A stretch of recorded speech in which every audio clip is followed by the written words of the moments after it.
Everybody. Today we are talking about refuge and asylum seeker health, specifically skin findings and trauma-informed forensic medical evaluations. Today our speakers will be Professor Enbiale and then also Dr. Moreno, and we apologize for the slight delay. So my name is Mohammed Zulfikar and I will be your host.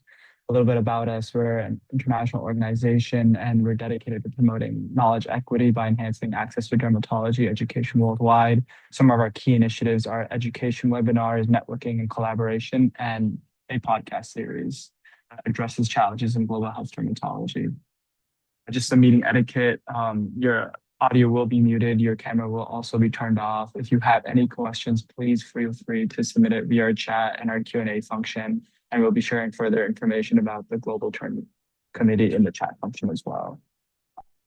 So just a brief bio to go over who our speakers will be. So we have Dr. Enbiale, who is an Ethiopian dermatologist, global health expert, and professor in dermatovenerology with more than 2 decades of experience in clinical care, research, medical education, health leadership. He holds a Master of Public Health and PhD in global dermatology and global health. He has served in senior academic and governmental leadership roles, including at Bahir Dar University and Ethiopia's Federal Ministry of Health, and his focus is on neglected tropical diseases. Dr. Moreno is a physician who graduated from the Instituto de Ciencias de la Salud in Medellin, Colombia, in 1992. He completed his residency in internal medicine in 1997 and fellowship in general internal medicine in 2000, both at the Boston University Medical Center. Also in 2000, Dr. Moreno received a Master of Public Health from Boston University Public Health. He was board certified in internal medicine then as well. In 2006, he obtained a law degree in St. Mary's University School of Law in San Antonio, Texas, and was admitted to practice law the same year.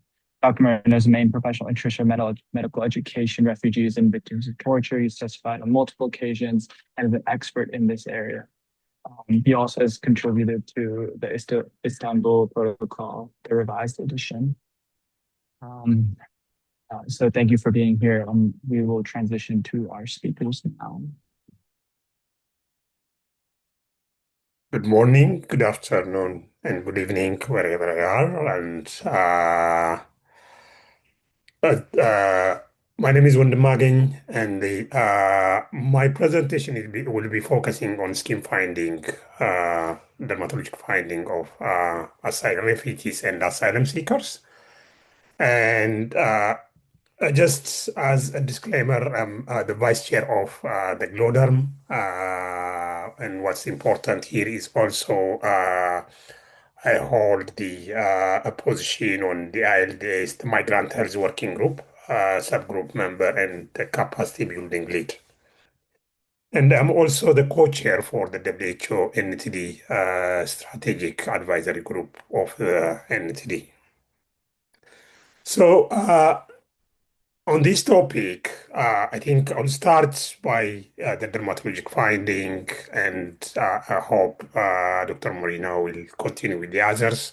And the learning objectives of my presentation is going to be recognizing the common and high impact findings, especially skin findings, across the diverse skin types, and identifying clinical features requiring timely diagnosis, isolation, or referral if necessary, applying systematic assistance in assessment in diverse and resource constraint setting, and describe interdisciplinary and cross-sector sector partnership supporting the dermatology care and identifying structural, linguistic, cultural, and health access barriers to evaluate the advocacy, education, the place of teledermatology, and the capacity building opportunity.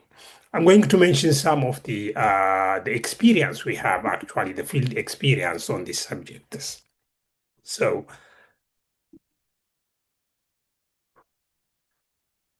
just to introduce you, The migrant health dermatology is the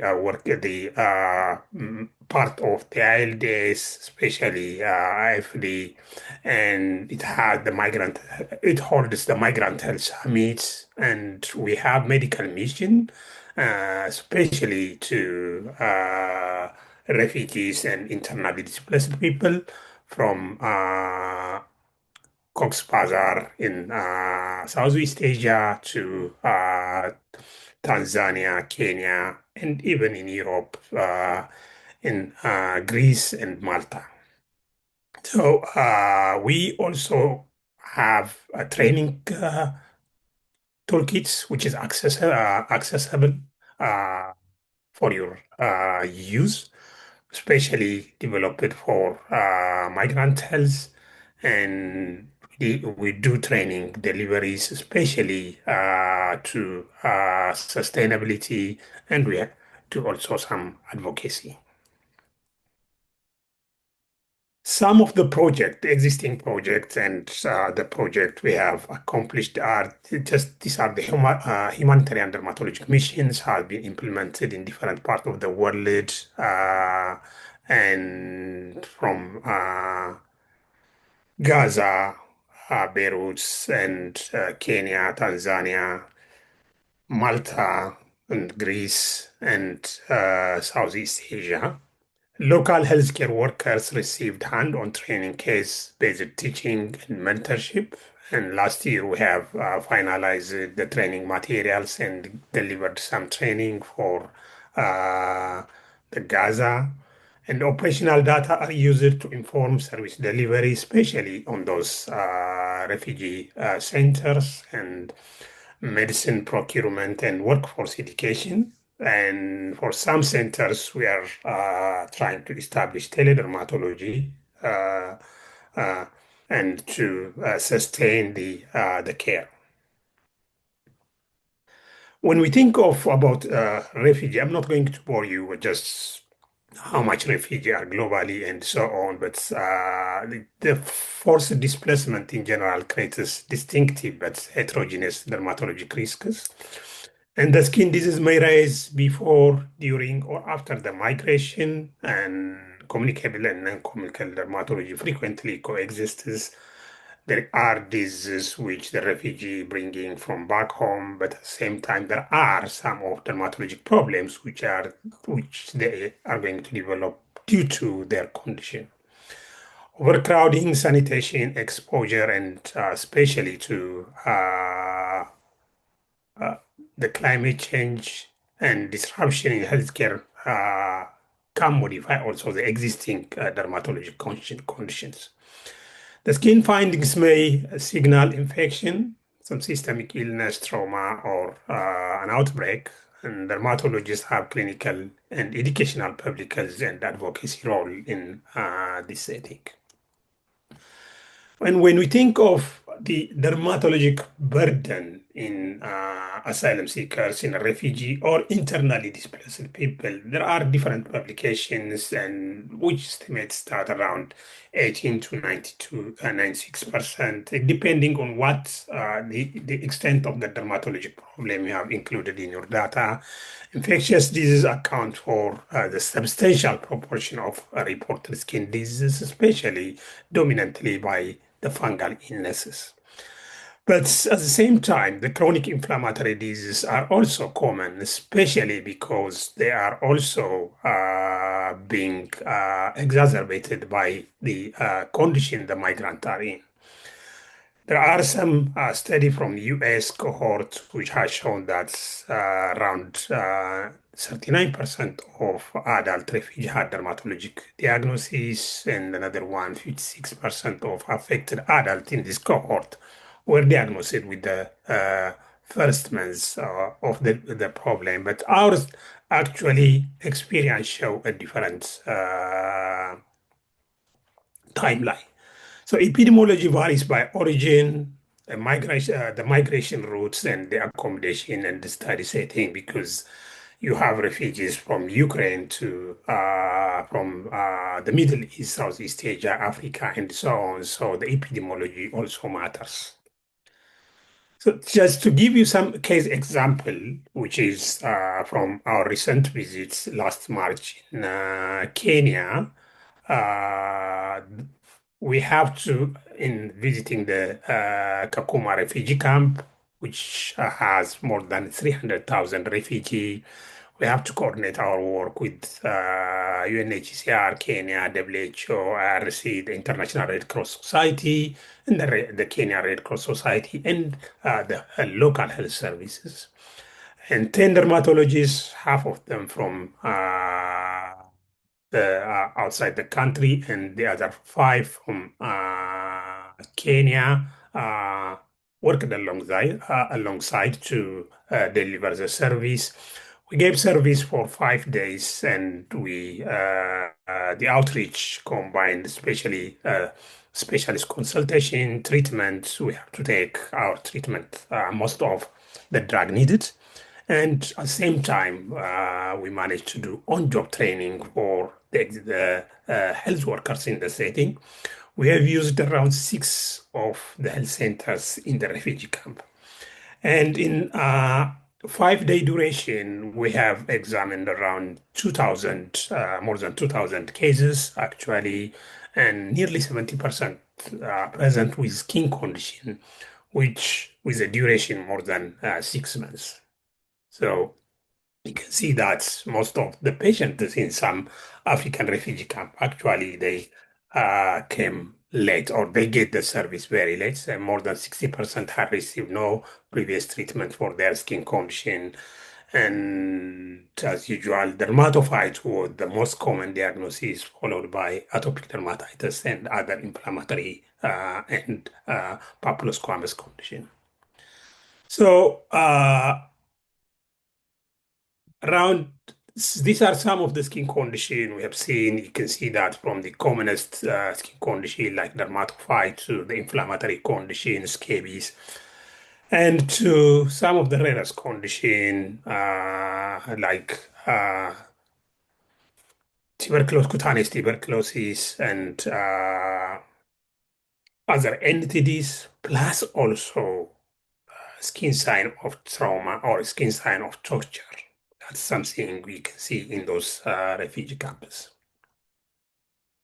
So when we think of how to evaluate those patients, we have to think in terms of their sometimes their migratory journey. As I have said it before, the first thing is what are they bringing from back home? That's the pre-migration. That means we have to look on the endemicity of the diseases, and that means do they have some chronic dermatosis which has been there, and culture of the skincare especially. What we have seen is actually, even in the East African setting, I'll tell you that just in some East African setting, there is an increased steroid abuse and cosmetic use, bleaching agent uses. In some other East African countries, there is cultural medications which they use, which complicates some existing dermatologic conditions or results in irritant contact dermatitis. And during the migration, they have this the crowding situation, the exposure, depending from how they are coming, land, water, and so on, and the poor sanitation, the injuries, and especially from the long walking, the solar exposure, and so on, and the limited hygiene can in sea journeys, you can see the prolonged water exposure, fuel exposure, abrasion, and chemical injuries. Even during at the reception center, there is a shared accommodation, increased transmission of some of the infectious diseases, especially scabies and other diseases. And post-arrival, after they even settle in the refugee camps, you can see interrupted medication may exacerbate chronic skin condition, because always most of those settings actually the medical condition, the medical service very precarious, and most of the time they don't have dermatologic medication are not available. So the geographic history should be complemented by the routes and condition of the travel. And as The first entry assessments as a dermatologist or as a physician or as a healthcare worker who's working on the refugee for the dermatologic assessments, we have to think of from where just the site of the lesion, the distribution. This is just a simple dermatologic approach, mucosal, scalp, palm, sole, and genital involvement, and other body area involvements. And the onset, the symptom, where from, that's the country of origin is very much important. And depending on the epidemiology of certain diseases, and if there is a similar disease condition in the family or in people living in the same household or even in the vicinity, and the type of exposure, depending on their roots or their work or whatever they're using. Just to give you some case example, this is some of the cases we have seen in Ethiopia, actually in the internally displaced sites. We have been asked to examine some patients, some one of the internally displaced camp, and we have been told that there is some skin condition which, and there was like the camp has around 1,500 people, and from that, one third of them they have some sort of skin condition, and most of it just is affecting, especially the exposed part of the body, especially and also the axilla and the neck. And we tried to look, and it's just, and finally we found out this is just the Pedro's dermatitis, or what we call it, the Nairobi fly rash.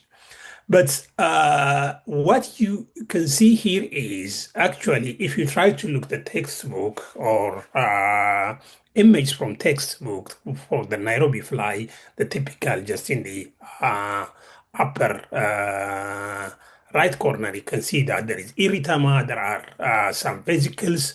But in our patient, what you see is usually exfoliation and some dirty, dry looking skin. And we have found here and there the Nairobi fly.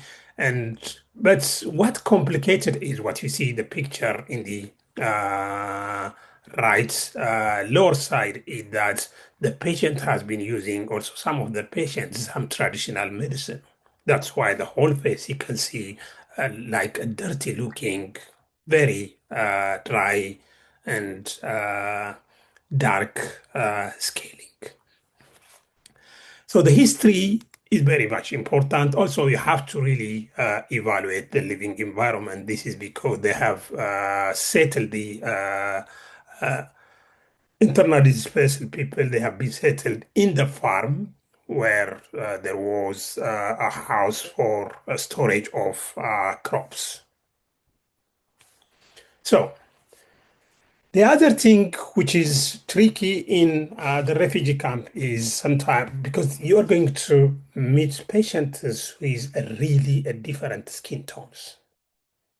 Depending on the area you are going to work, and the skin tone can be different. And as a dermatologist being trained in one area, you may have really difficulty actually to recognize what's going on there. So and you need some local experience or some local experience in dermatologists if that's possible. And even the local experience in dermatologists, because these people are refugees, they may not know from the, they may not be acquainted with this skin tone. And in most African setting, erythema is just overrated. Mostly you'll not find it. It's less obvious, especially if you're working in Eastern Africa, because we have a bit just Fitzpatrick skin type five, four people, sometimes three people. You can see sometimes erythema, but in most, especially Central and West African, this is not really what you are going to see. Instead, what you see is some exfoliation And typically see in the upper right picture, this is a psoriatic patient. You don't see much of the plaque, but what you see is the dirty looking fine scaly lesion with no erythema. And the other thing is you have to really look, especially the distribution. This is like the lower picture is a patient with daily, as you can see, the scaly ulcerative lesions and with hypopigmentation, adherent scaling distributing on face, the view of the neck, and the anterior lateral of the arm. And so the training of the dermatologists or the local health worker has to really include representative images as much as possible to with the diverse skin colors. So to come to some of the commonest presentation from our experience, also from the publication is, well, it's infectious diseases are going to be the majority, and from the infectious disease also, especially tinea, both uncomplicated tinea and tinea incognito, and pityriasis, especially in African setting, in the refugee camp we have visited, pityriasis versicolor is one of the commonest clinical presentation. So from this, you can see from the upper right corner, a patient with tinea corporis, with really extensive, wide patch, peripherally active central hyperpigmentation, not erythema. And in the lower right, this is a patient with tinea incognito on the face, the whole face, which he has been applying hydrocortisone. And the left lower picture is the Pityriasis versicolor. Scabies is another thing you need to look into, source either refugee campus or for asylum seekers or the migrants. And think of scabies, especially when the patient has intense pruritus with contact history with inflammatory papules or nodules. And most especially in children, the bacterial infection is common, and the big issue is especially you will have even in management. One of the problem we have seen is because of the communal accommodation. In some camp, you have like 15 to 20, sometimes to 50 people in one camp. So even though clinically you know that when you are managing scabies, you have to manage also the contact. So the extent of contact, how many people are you going to treat is a big issue because there is also a critical shortage of the medication. And bacterial infection, common sometimes that can be also complicated. The bacterial infection, usually the commonest, impetigo, cellulitis, abscess, secondary infection, and other dermatosis. And the bacterial infection can be secondary trauma, scabies, and disrupted skin barriers because of the different exposure the refugee do have. And it's really in the refugee setting, it's really difficult to get wound culture or even the management is usually as much as possible conservative. When you have a non-healing ulcer, commonly same time you have to think of bacterial infection, tropical ulcers, and these are an important consideration. But you have to think of also to some of the diseases with outbreak tendency, like cutaneous diphtheriasis in the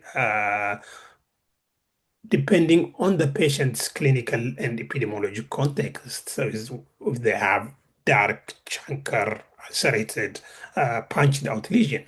Consider cutaneous leishmaniasis, depending again in the patient from where they have come, tropical ulcer, and other unusual infections may enter into differential. Non-infectious diseases like this patient we have seen in one of the refugee camp with breast cancer, actually advanced infiltrating breast cancer. You can see that from this, there is an ulceration, but the induration and infiltration in the other part of the breast. The other patient, see, this is the patient we have seen an ulcer on the leg, which has been there for years and deep non-healing. And this is a bit sometimes diagnostically challenging in those settings. So the other thing we need to think, especially in the asylum seeker, in the refugee camp, so on, is whenever you have a skin condition, a rash may represent something with an outbreak tendency or a public health tendency. So we have to have this thing of, in addition to our clinical mentality, we have to expand that to the public health dimension, scabies, measles, chickenpox, tinea, mpox especially, or other infection, dependingly. And recognizing as early as possible when the infection prevention and public health action must accompany the diagnosis. Leprosy, the other important thing we have seen actually from our clinical experience in the refugee campus, and because those refugees, because of their, again, a different journey, they may, because the one big issue with leprosy is first the diagnostic, and second is even after the diagnosis, they have to stay in one center at least for 6 months to 9 months or to 1 year for treatment. Most of those refugees are in moving condition. So some of the patients, they may have started even diagnosed somewhere, but moved. Unfortunately, most of those people, they don't know even, they will tell you that they have been diagnosed, but they don't know what type of treatment they have been taking, and they haven't been told the diagnosis. So consider leprosy after residence in exposure to endemic region. Look for the hypopigmented patch. The hypopigmented patch, especially in African setting, in Southeast Asia, and so on. Usually, depending on the area, you may have either the tuberculoid leprosy or the lepromatous leprosy. In our setting, especially from my experience in the East African setting, the dominant clinical presentation is the hypopigmented patch, anesthetic hypopigmented patch. And from my experience, actually, the best place to look in those crowded clinics and so on is especially the buttock area. And you can see that just hypopigmented patch, and take some cotton and try to appreciate the sensation. And if appropriate, you can do the palpate relevant peripheral nerve.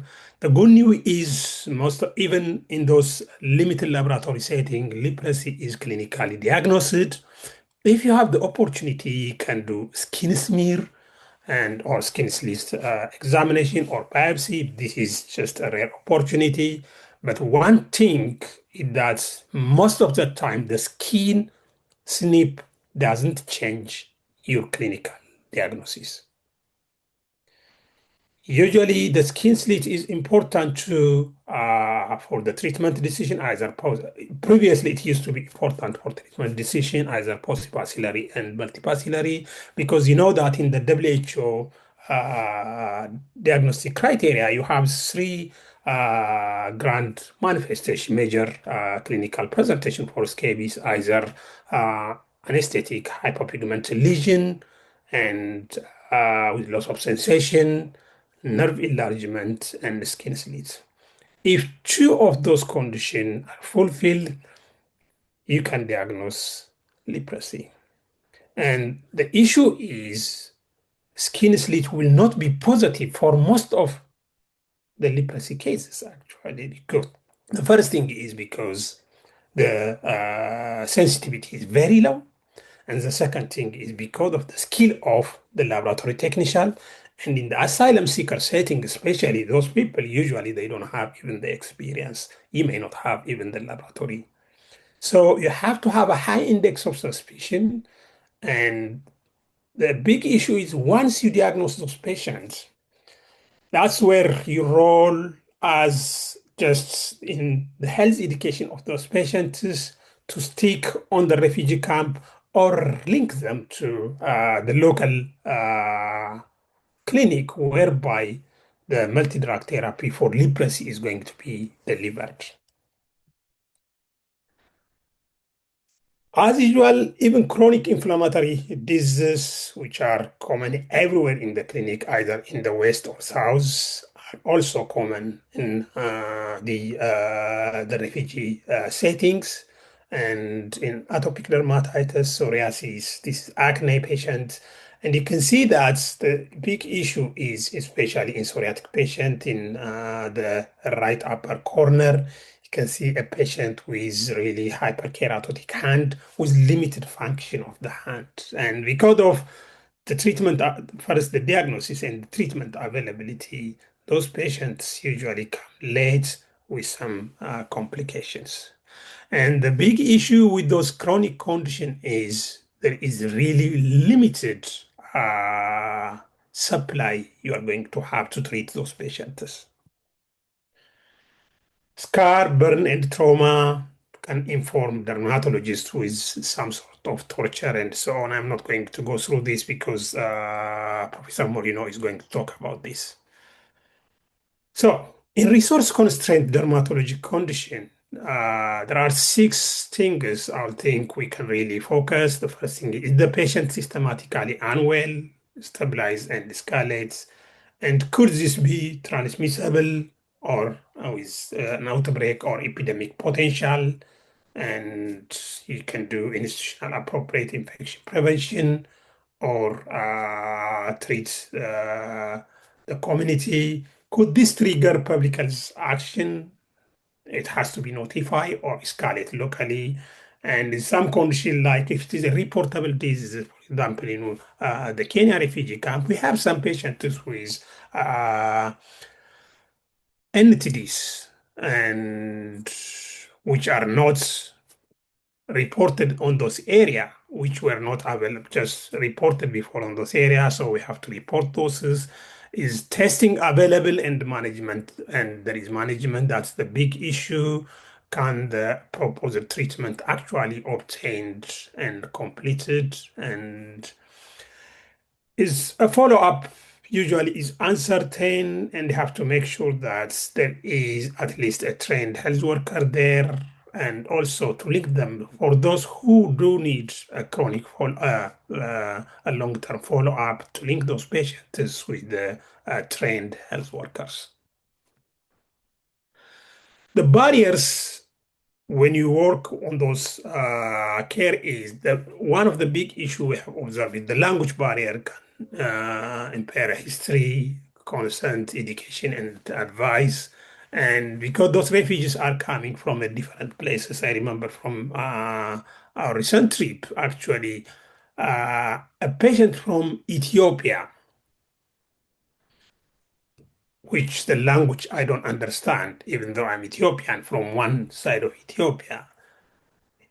And the Somali has to translate from that the Ethiopian language to Swahili, and then another Sudanese has to translate for me from Swahili to English.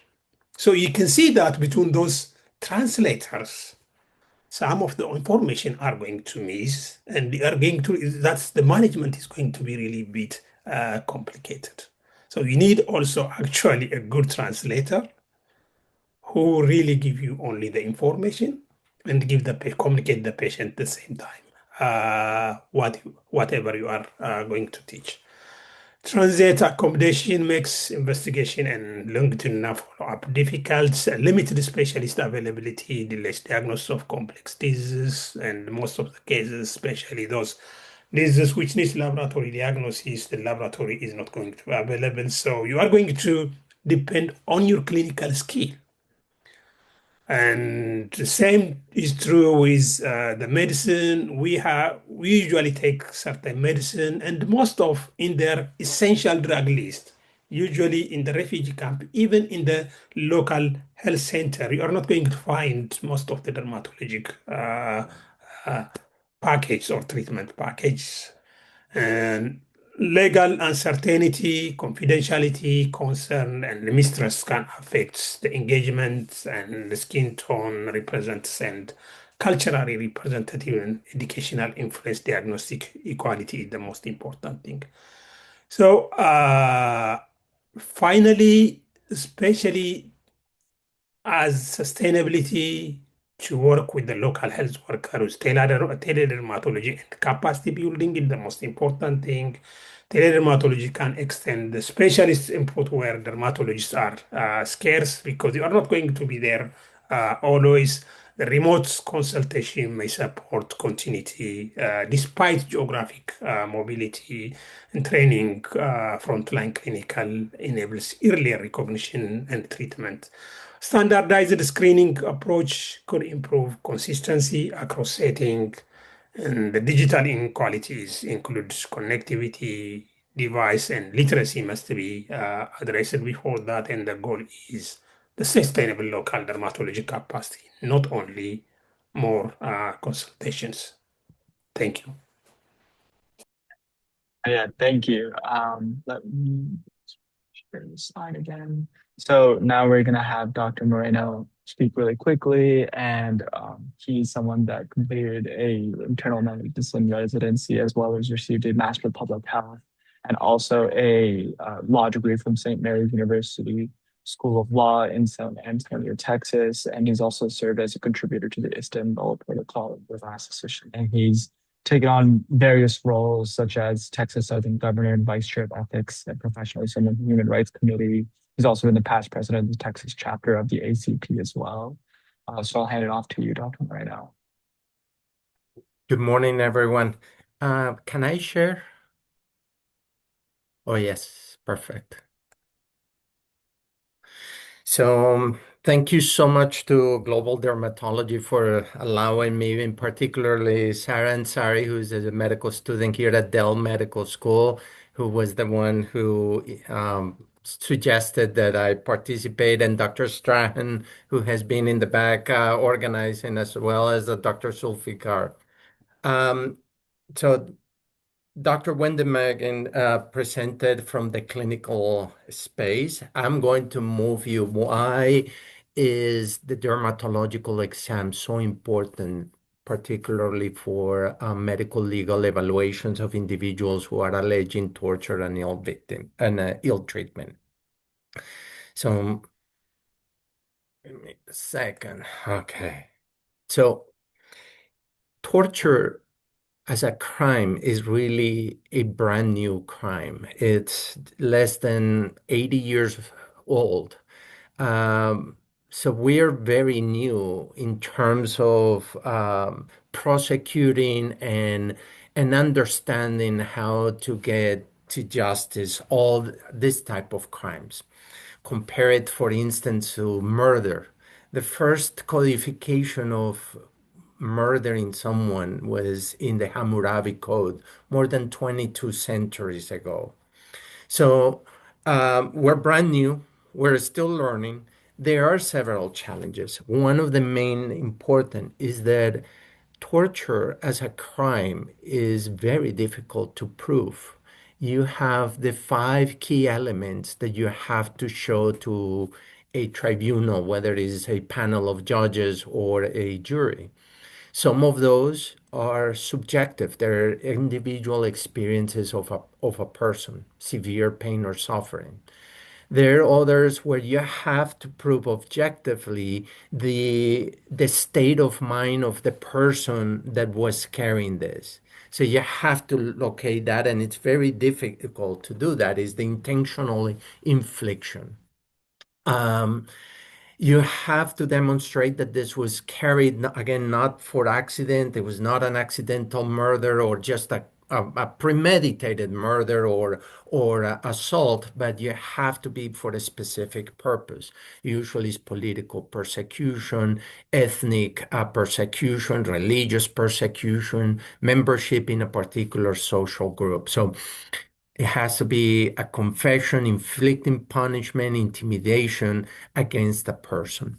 The other aspect that has to be proved is that this person is part of the government or acting at the acquiescence or consent of a government officer.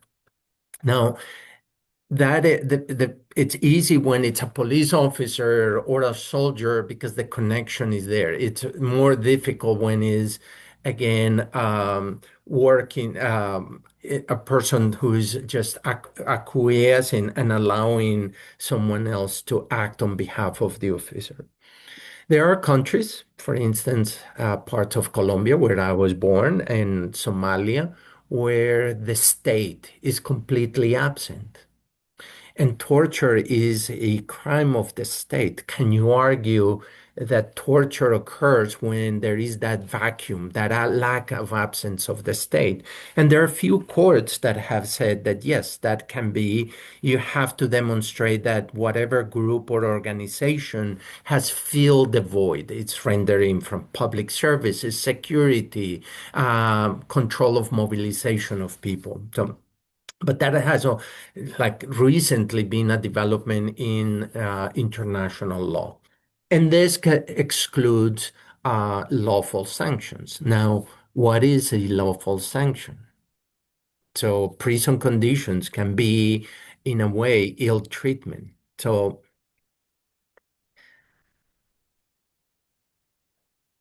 this is the cobweb. This is how complex uh, proving torture is, and all the types of evidence that you can bring to bear or that you actually need to prove this crime.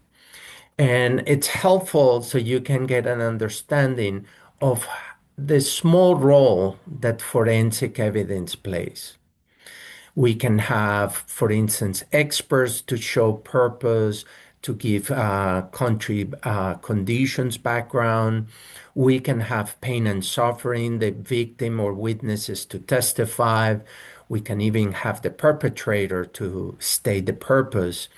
Um, the intentionality requires witnesses, state policies. We can have other objective evidence, video recording, audio recordings, documentation. Okay. There's also historical evidence. Now, how do we go about doing the forensic evidence?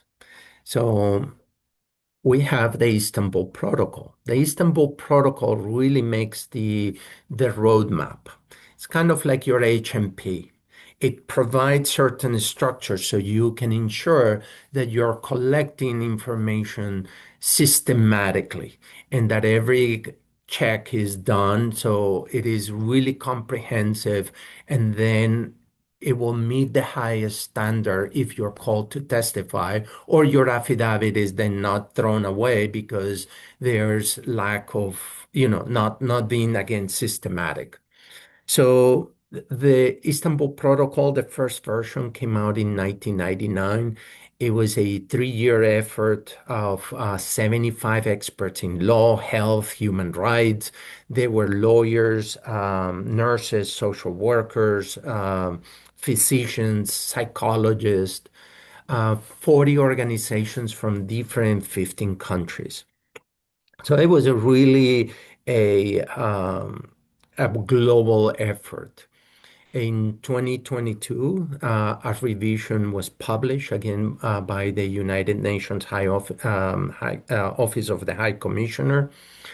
In broad strokes, the content it includes legal standards, ethical codes, legal investigations of torture, so the milestones, how to conduct interviews, the physical evidence, psychological evidence, and then most important is how to interpret the findings and come to a conclusion.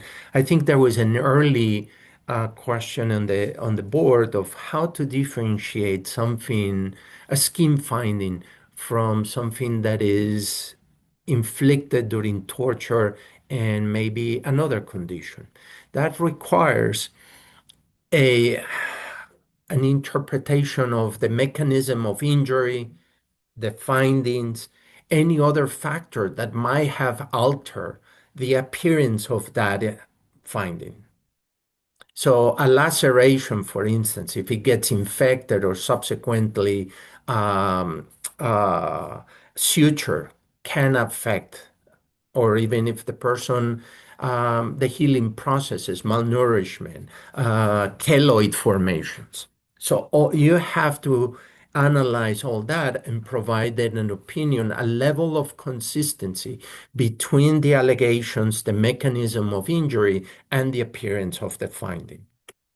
Having done, um, let me just move. Having done uh, evaluations of torture victims for the past almost 30 years, uh, I can tell you that most of the times the systems that are affected, if we were to put them in silos, is in the psychological realm, dermatological findings, then in a lesser degree musculoskeletal and neurological. More rarely, there will be other systems or organ affected. The bulk are psychological, dermatological, neuro, and musculoskeletal. Now, these are very complex evaluations. And by me raising this, I don't want to dissuade you from participating. On the contrary, I want you to get involved with evaluating torture or ill treatment victims. But they're complex and you have to gain trust because in most of the countries, physicians are also part of the perpetrators or they are government employees. So there is an inherent distrust as they might perceive you as a person of power that might be able to inform police about what you were doing. Um, Dr. Wendemagegn mentioned this, language barriers. And then sometimes is dialects or Creole languages that make it challenging, and there is not a fluent interpreter. You have to get multiple interpreters to get the information. There is content sensitivity. Usually victims are very reserved about what they feel ashamed of what happened to them. Often involves rape, um, humiliation. So the breadth of information that you have to take. Like right now, I'm doing an evaluation of a person who is from Brazil who had a fairly traumatic childhood because he became orphan at an age of 4. And although was raised by family members, he was put in a internship type of a schooling, so didn't have that intimate connection with family members. And then later in life, as part of his persecution, had some other losses that are compounding the loss as a child of losing both parents. So that magnifies the presence of psychological symptoms, and we cannot separate them. And I believe that he probably had some smoldering depression and other processes going on that were exacerbated by the most recent trauma. So, growth, development, occupational history is not just limited to what happened to you, how they beat you, or they applied electric shocks. It has to be a comprehensive evaluation. You have to remember that we are also humans and we can get affected. So we need to keep a check-in on ourselves as we're receiving and processing all this information, because that can tremendously affect how we are interpreting. And I'll tell you, very recent when I started doing this, I was seeing a significant number of Somalis, all of them with very similar history of how the persecution occurred. As I was getting with vicarious traumatization, I started thinking, well, this is probably fabricated because they're telling the same stories, like the same script, rather than understanding that the patterns that perpetrators do tend to be, once you enter in a practice, you execute that practice. You can, those of you who have been in clinical practice understand that the way you do go to clinic or to hospital and round, you create a pattern that it becomes your routine. Memory of events can be affected by loss of consciousness, overstimulation, understimulation. So, and details can become lost during the stressful situation. So, uh, and frequently in courts, they want precise information. How many people were there with you when they were beating? Well, it was midnight, there was no light, there were tons of people yelling.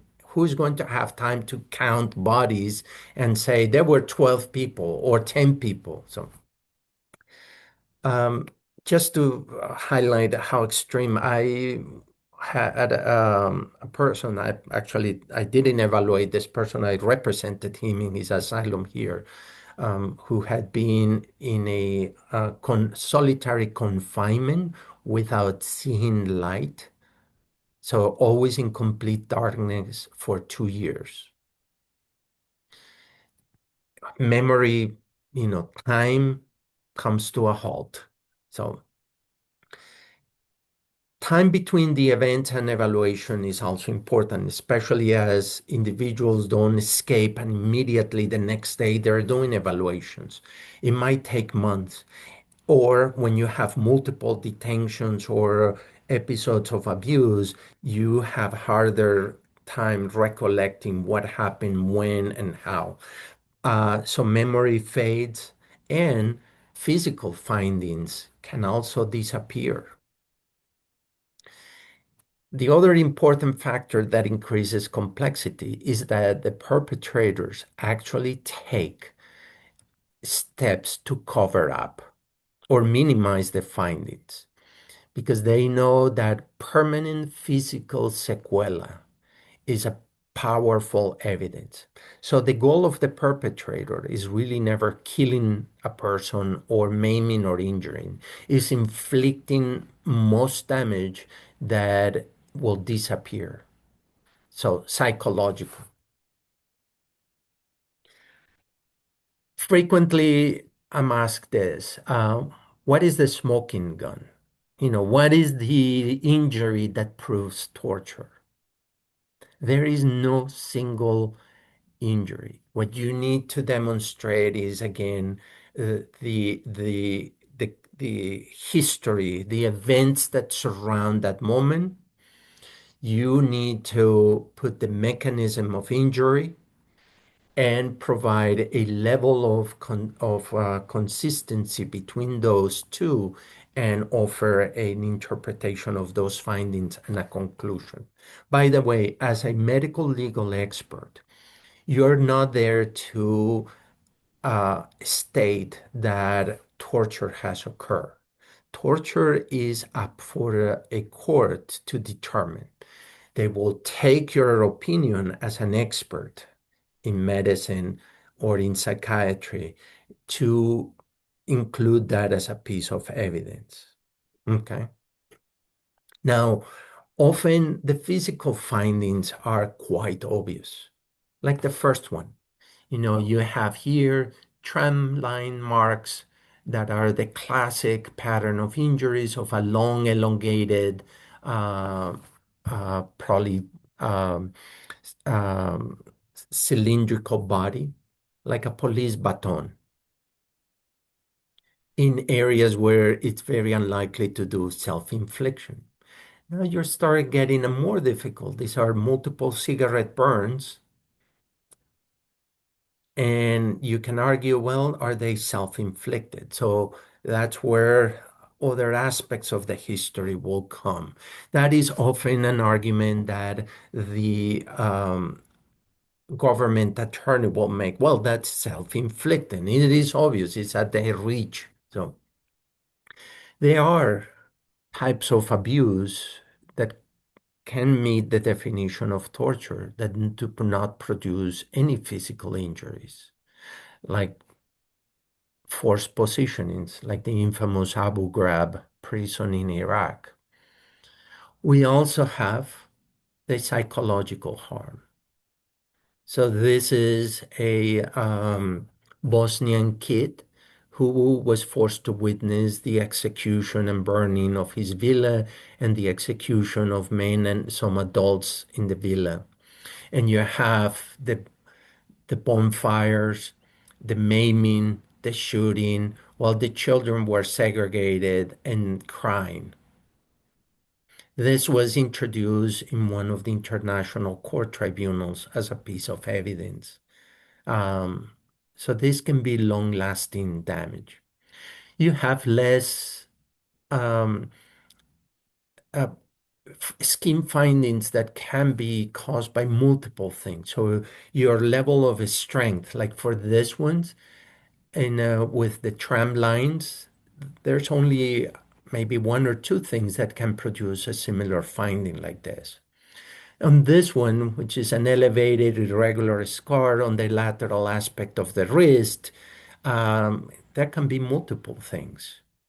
So that's where the detail importance, what type of hand restraints were used. Less likely to be a sharp metallic object because those will have caused more an actually abrasion or a cut because of the metallic edge of the handcuffs. So this was more a rub of fibers. So it created a chronic inflammatory process as the hand restraints, the wrist restraints were left days for weeks. Or extremely subtle findings like this of the two index fingers that have a lot of meaning. So this was a person from Cameroon, a political activist. And you know that universally in many parts of the world doing this, pointing to someone with the finger is an accusatory um, gesture, symbol. So what they did was to crush, fracture her finger, so she will stop pointing fingers. So that's when you can do correlation of cultural patterns of the meaning of the lesion. That's why there is rarely a smoking gun. And you can see the subtle asymmetry of her fingers and an X-ray that showed a heel burst fracture of the distal phalanx. It could have been perfectly missed. The absence of torture findings doesn't disprove torture. It's actually very common. And I'm talking about physical findings. There can also be absence of psychological findings. There are things that can, for a better word, immunize you or make you less likely from suffering depression, post-traumatic stress disorder, adjustments, anxiety disorders. Also, keep in mind that there are in certain cultures where so DSM-5 or ICD-9 codes are Western representations of mental health problems. So especially in certain areas of Asia, depression doesn't exist per se, not even the word depression. So you have to be careful that when you're interpreting, you also account for that and understand that not everyone will suffer post-traumatic stress depression because depending on multiple factors, level of maturity, preparedness, other losses, underlying previous disorders, whether the person was maimed or had a permanent physical injury that serves as a reminder. So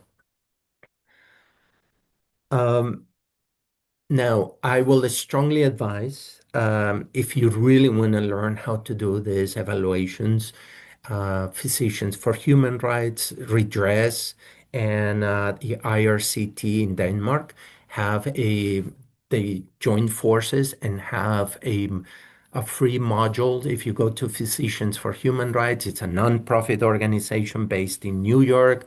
They are recipients of the Nobel Peace Prize for their work with the landmines, um, uh, almost 20 years ago, almost. And they have on their webpage a very comprehensive training program. It's like 9 modules, if I'm not mistaken, where you can do from how to prepare for the interviews, how to conduct the physical exam, the psychological exam, how to do interpretation of findings and a conclusion, and how to write the affidavits or the written testimony. So torture and ill treatment are crimes that are difficult to prosecute.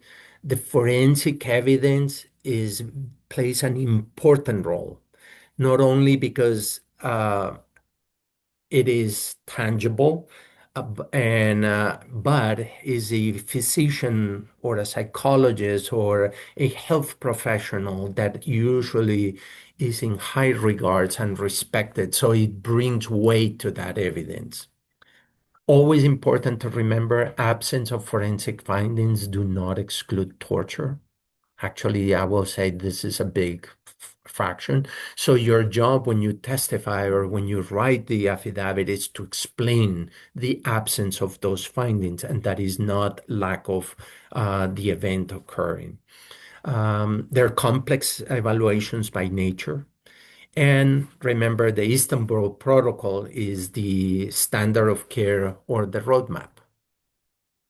We'll stop here and Great. We have a couple of questions that came in Q&A. I know we're a little over time, but maybe we can run through a couple.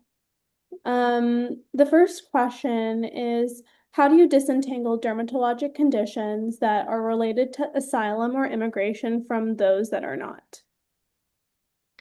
history, looking at the um, the physical finding and doing an interpretation. And sometimes it's very difficult. You know, for instance, I have had many individuals who have like a pavement burn rash. We all have fallen once in our life. So was that because was intentionally thrown over the knees and scrape, or was that an accidental fall? So that's when the adjudicator, the court, or the attorneys representing that individual will have to find additional evidence to support that. So forensic evidence won't always is not always able to, ascertain the exact cause. And you have to be careful when phrasing not to overextend your conclusions. Same thing, don't under conclude. Thank you so much, Dr. Moreno. Dr. Enbiale, do you have any thoughts? I think Dr. Moreno has said it all, and thank you for saying that. That's the most important, the cornerstone in diagnosing those patients is the clinical history. And especially when you are looking into, I think the question is in general for how do you differentiate between this related to asylum seeker or migration? In that case, it's usually at the same time it is history. Remember that asylum seeker have the regular skin condition also, but also a skin condition which can be related to their journey and to their new environment. So the most important point here is the history. Thank you. Let me, if I bear 2 seconds, and I'll tell you a story of how critical story is. I had many years ago, I evaluated, he was the son of a vice president of an African nation. I won't say which nation or anything to preserve the anonymity. There was a coup d'etat, and of course, being the son of the vice president, the military officers immediately detained him to try to get the whereabouts of his father, who had escaped as the coup d'etat was. He suffered, he was interrogated and abused. If corruption is good, sometimes in these cases, because friends of his father managed to bribe the guards and escape, and he moved to a neighboring country where he received immediate medical care. One of the injuries that he had was a laceration here from blunt force trauma. And he was telling me that he got admitted to the hospital for 2 weeks. And immediately is, listen, even if you're the son of a vice president, getting admitted to a hospital for just this small laceration, that doesn't sound right. So I probed more and said, what were the doctors doing?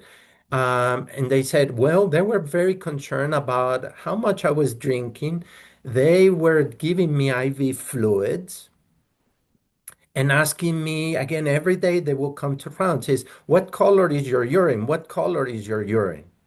And then I went back to the history. So tell me what exactly, we had visited the trauma. So not only he had received blunt force trauma, but had forgotten, like, oh, I was electrocuted multiple times.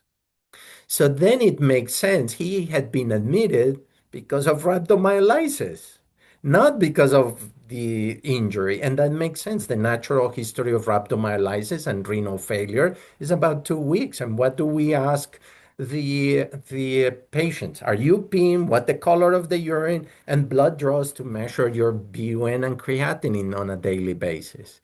So his history, he was convinced that he got admitted was because of a laceration, when in truth it was the rhabdomyolysis that the doctors in the emergency room or at the hospital had seen or were suspecting because of the severe blunt force trauma everywhere. He had bruises everywhere. Well, by the time I saw him, they were resolved, but he had some photos of it and the electrical shocks. So now it makes sense.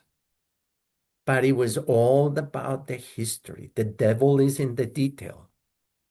So thank you.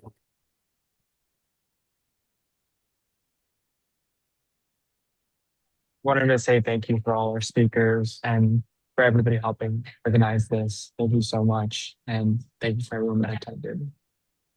Like it's listed in the chat. If there's any other questions or if there's any other um, just like if you want to rewatch the seminar, it's available on our YouTube. And also if you want to get more involved in training activities, you can feel free to reach out on our website and also reach out to us.